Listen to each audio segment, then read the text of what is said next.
First ஆசையை பத்தி சொல்றேன், அதுக்கப்புறம் பேராசை பத்தி சொல்றேன், சரியா? ஏண்டி கொஞ்சமாச்சும் அறிவு இருக்குது?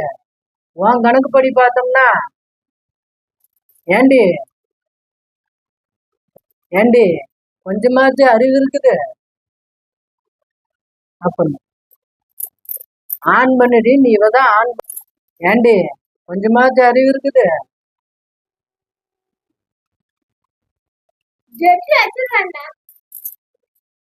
ஏண்டி கொஞ்சமாச்சும் அறிவு இருக்குது உனக்கு?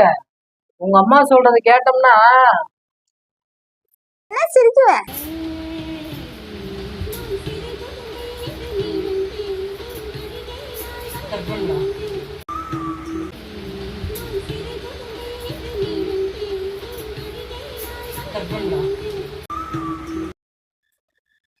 அப்பா அப்பா உங்ககிட்ட நான் கேட்குறேன், கரெக்டான பதில் சொல்லி பார்க்கலாம். கோழி ஏன்பா முட்டை போடுது? கோழி ஏன்பா முட்டை போடுது? கோழி ஸ்கூலுக்கு போய் 1 2 படிக்கல, அதனால முட்டை போடுது. அது ஒண்ணும் இல்லடி, நேத்து நீ ரசம்